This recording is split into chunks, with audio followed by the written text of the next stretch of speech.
My name is Felix. I'm a Danish TV host and car fanatic. I've been invited here to California to drive the new Vision AVTR. It's right in there in the hangar, and you're invited to come along to the future.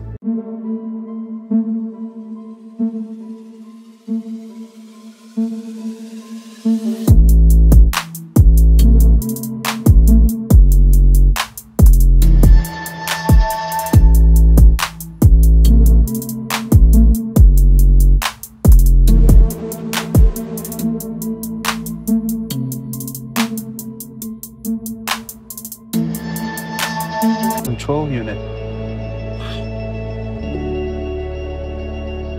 I have 1,000 questions now. So maybe it's time to bring in the designers.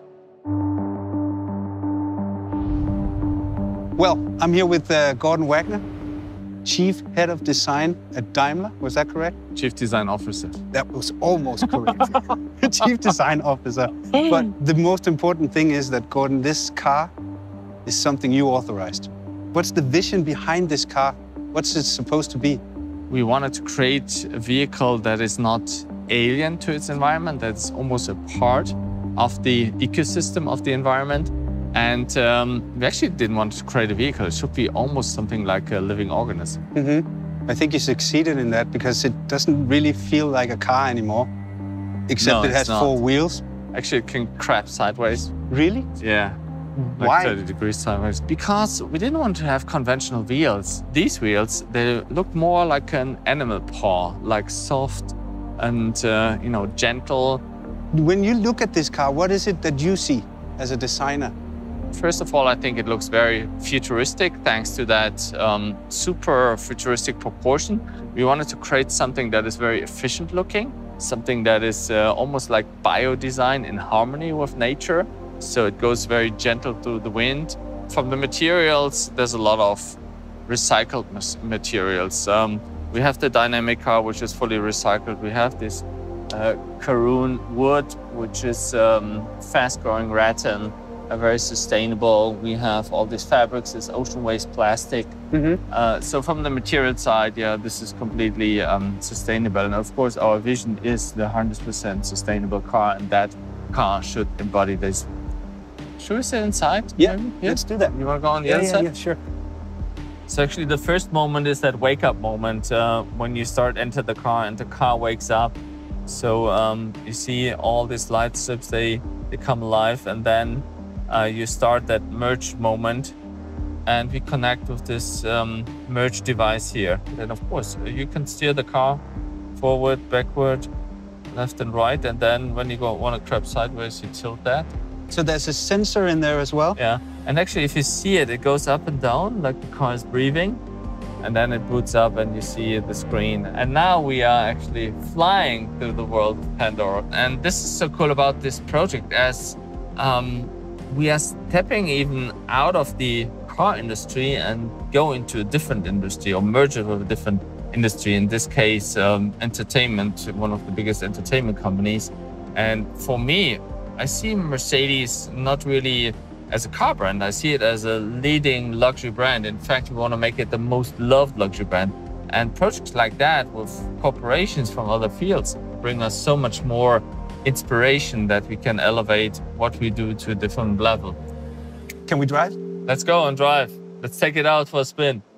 And you haven't driven it before. It's No. your first time as well. Whoa. So let's move it slightly forward, okay? We are rolling. Yeah, but steering wheels are so last year.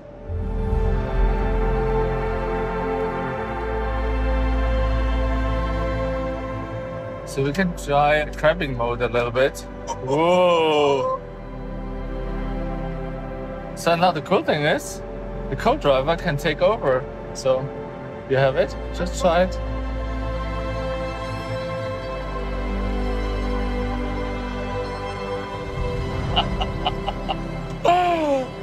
Oh, this is so cool.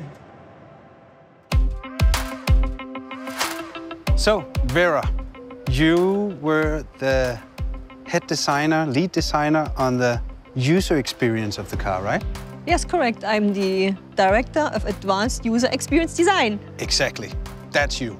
So when I saw it the first time I saw it, and I went over to it, and I had this feeling that it was trying to communicate with me, with the flaps and the lights and all. So that was your department? Correct. So everything what you see and hear, we did. So when I get into my 2020 Mercedes, there's a lot of linguatronic. You can talk with the car. Yes. This one, you don't talk with it. No, here we don't talk with it. Yes, yeah, imagine once you talk with a car, it's more issue and command. We want to reduce this idea and say, hey, this element is more like a skin of ourselves, like a digital membrane of ourselves, which influence us and can provide us an amplify experience to our outside world. We have a more dialogue-based system, and of course, machine learning already can do a lot of things, but we are trying to really that this living organism is starting approaching the human, and not we as a human approaching the machine, which is very different. Should we go inside? Yes, let's do it. You want to sit in the... Which way? I don't care. Both is fine. We can steer the car from both sides. True. I'll take the other one. Cool. You go in there.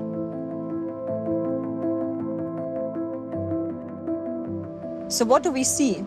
We see no steering wheel, we see no buttons, we see no touch screen, no pedals. No. But at the middle console, we see a device, we call it merge control. And what we see, it's pulsating. And once you want to connect with the machine, we put down our hand. What happens in my seat? And you feel the vibration in the seat of the exciters. You feel the heartbeat, it's my heartbeat now. And now we are connected to the system. So normally you as a human, you approach the car. So you steer the steering wheel, you touch a screen, you issue a command. But we did it very differently in the Vision AVTR. In the Vision AVTR, you lift your hand and icons are projected onto your skin. I'm not touching the display anymore or pushing a button. No. But what I do is I raise my hand. You can do the same thing on your side. And then I move left and right, and you see that icons are projected onto my skin, onto my palm. So all your senses are triggered, not only the visual one, but also the haptic one and the acoustic one. And then let's go to Pandora. Yeah. Shall I close it? Yeah. Then we select the Benji maybe. And you see how this gets pinkish. And now you look through the eyes of this Benji, you feel the heartbeat, and you see what the Benji would see. In this sense, this experience that the car is really starting approaching you with the interface is very new and unique, and it hasn't been done before. Yeah, and then, at the same time, make it look as luxury as this is. This is the future of luxury. I think you see how the exterior, the interior design, and the UX design here come together as a one whole art piece almost. When you as a department think of stuff like this, then of course everything you think of isn't possible. So you have to have a meeting with somebody in a technical department that actually tells you whether this is possible or not.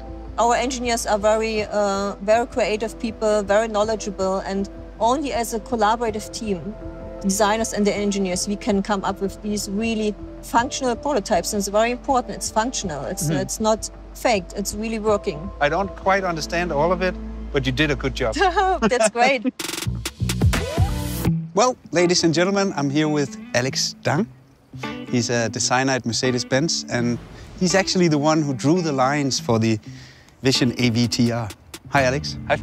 So can you start by telling us how does a vision like this begins? It was an internal competition where everyone can show their vision, how they see the car could look like. And right from the beginning, we were all sitting together and watching the movie, basically in the cinema. And while watching the movie, I did some scribbles and was thinking about how can I implement some shapes from the movie into the car. And then you actually won the competition? Yes, it was a long process. Internally, it's a competition, but in the end, it's like a team effort because you get some ideas and the other one gets some ideas, and the designs keep getting better. So how long time did it take from you put the first line on a drawing until the design was ready? It was like 2 years, I would say. Was it difficult for you? Sometimes it comes natural, and then sometimes it's a struggle. But you have to deal with it and trust the process in a way. Because in the end, there will be something cool coming out. If you feel too comfortable, then you're too much in your comfort zone, I would say. And creativity is, I think, about getting out of the comfort zone, which doesn't always feel nice, but then you can create something new, something stunning. Push the limits. Push to the limits, exactly. So you came up with the idea for the wheels? Yes, because I watched the movie and I saw the wood sprites and I thought, why not trying to implement those into our vision? What was the biggest challenge for you on the design of this car? I think the biggest challenge for me was to combine the best of both worlds, like this science fiction Avatar world, into our reality and still make it recognizable as a Mercedes-Benz. Let's move to the back. Yeah. Because of these flaps that makes the car come alive. What's the story with these? We have 33 flaps, and the main functions are aerodynamics, communication, and also the expression. Because the aerodynamics, the main idea to change a lot of surfaces, to change the aerodynamics in a way that you want to have it or you need it. And the second is the communication aspect. You're sitting in the car, driving it.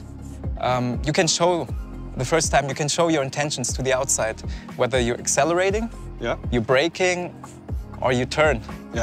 So everything will be manifested to the outside through the omnidirectional flaps. And the third is, because it's an artificial intelligence, it's like a living object, it also has emotions that can be expressed to the outside through the motion design. What do you think it drives like? I think it would drive like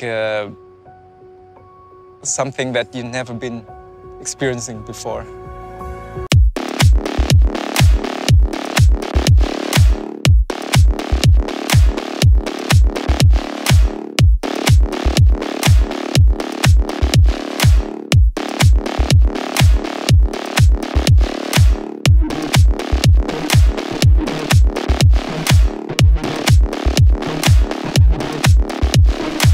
Now, like, oh, what's just a dream?